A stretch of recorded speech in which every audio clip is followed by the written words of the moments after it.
Hi friends, so today we're gonna start a new series videos. They're called the Torah reading, and this week we are gonna focus on reading MIKETZ, which is in the Bible it is Genesis 41 chapter 41 until chapter 44 verse 17, and also it will be First Kings the chapter 3 verse 15 and till chapter 4 till verse 1, and gospel is Luke 24th verse 13 to 29.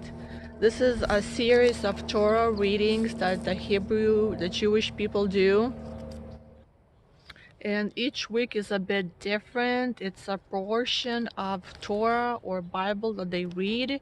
This week's portion is called At the End of, and like I said earlier, we will be focusing this week on that, and it is a prophetic word that people get from this.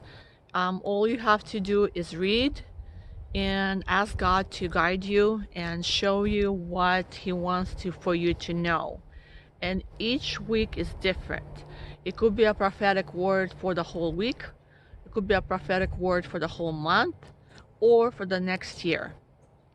So it's just interesting to note how interesting it turns out. Most days when you read it, it just shows that everything comes true. It shows you whatever you're going through life, it portrays that in the Bible. It like reflects it. So no matter what you're going through, the Bible will portray it and show you how to either go through it, how to cope with it, or it could show you a solution how to deal with certain problems. So let's dive in and take a look what this Bible version is telling us for this specific week or this specific year, or possibly even for next year. So as I said, we have to read. So Genesis 41 from verse 1 until Genesis 44 until verse 17.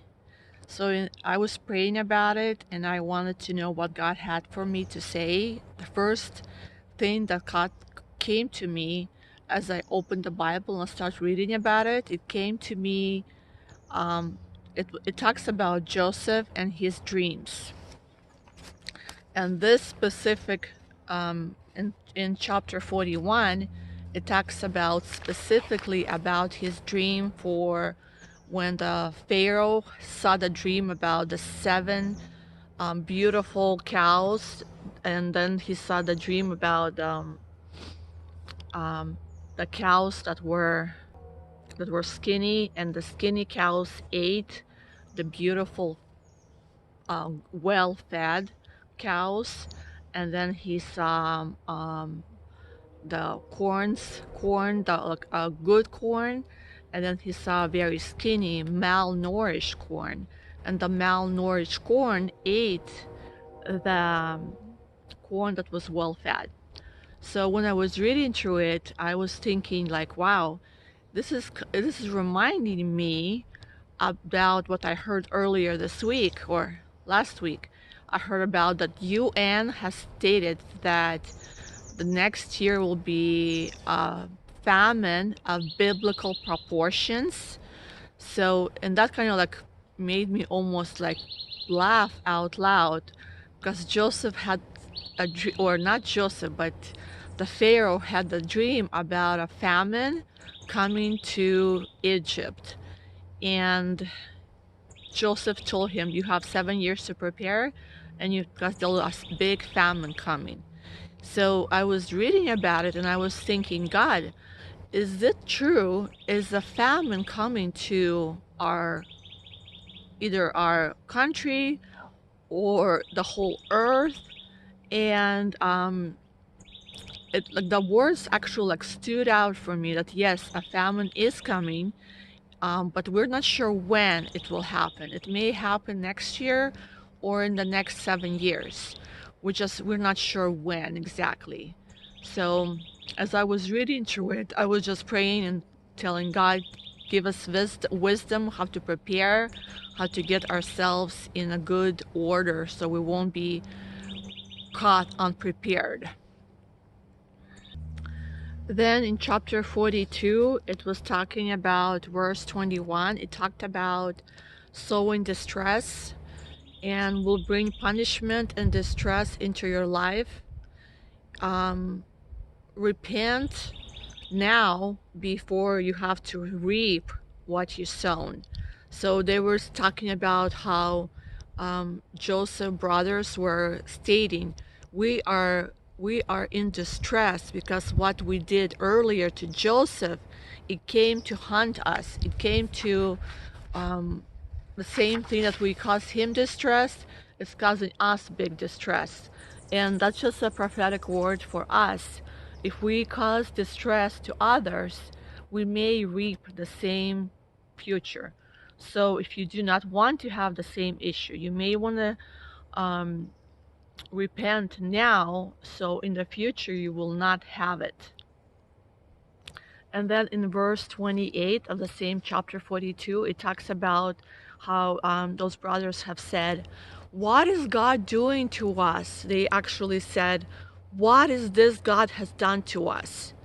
And sometimes we have the same questions. We think, why is God punishing us? Why are these things happening to us? Not realizing it's not God, it's what we have sown in the past. And it comes back to us, could be even tenfold. Because whatever you sow, like if you put a seed into the ground, it will not come back as one seed. It will come back as many seeds. So just don't blame God for something that's happening in your life, something that's not very fun to go through. We have to look into our past to see what we have done in the past to bring those results into our life now. And then in verse 36, it talks about how Jacob saw that everything was against him, and he proclaimed, you have deprived me of my children. Everything is against me. Do you feel like that's happening sometimes in your life too? You feel like everything is against you, and that maybe even something happening this week that you feel like it's against you, the whole life is against you, or even it could happen next week or this month or this year. You just have to stay strong, because God is always for us, no matter what happens in life. And then if we go all the way to chapter 43, it gives you a good solution how to deal with difficult situations. It talks about you will need to say, as for me, if I am bereaved, I am bereaved. In other words, you have to say, whatever happens will happen.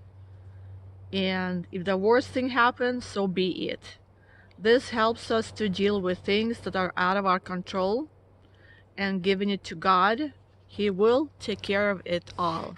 So when something hard happens, just make what's the worst scenario that you can possibly think of, and then just say, well, if it happens, it happens, and then just let it go. Because most likely, like what Joseph was afraid, what Jacob was afraid, it did not happen. He was scared that his youngest son will not come back to him, and he will be deprived of all his children. But whatever he was fearing, it did not happen. He just let it go, and it did not come true.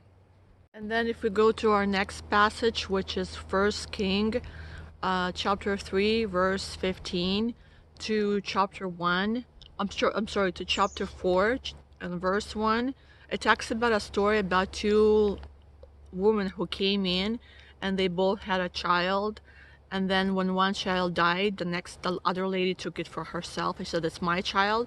So they were fighting over it, to find out whose child it was. And when they came to King Solomon to find out whose child it was, he told them, I'll split the child in two. And by saying that, he could find out whose child it was. That's how he knew. The lady who said, "Oh, fine, I guess I won't have it, and no one can have it." He knew that she wasn't his mom, because when the other said, "Oh, let him live and let her have it," he knew she was the right mother. So I guess in his wisdom, it was he saw who was the actual mother. So as you can see, that was a very interesting passage to read too. Sometimes things happen in our life that could be very hard to deal with. We just have to bring it to God, and He'll give us wisdom how to take care of it and how to deal with the problem.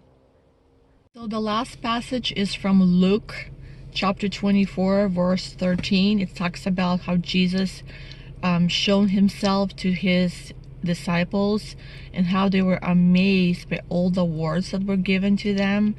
That kind of spoke to me that sometimes whatever we're reading, we can really feel it in our heart what God is showing us, what's going on. So sometimes when I'm down, I'm not sure what's going on, I pray to God and He talks to me. He tells me what's coming, and that makes my heart feel like it's on fire. And that's how we know what's happening and what's coming to our nation. So it was very interesting for me to read these passages this week. Everything that God is telling us may come true, and prophetically it is he's telling us that hard times are coming, but as long as we trust Him, as long as we believe in Him, He will help us go through everything. No matter what happens, we will survive. So stay tuned, and hopefully you enjoy hopefully you'll enjoy this series more. Thanks for watching.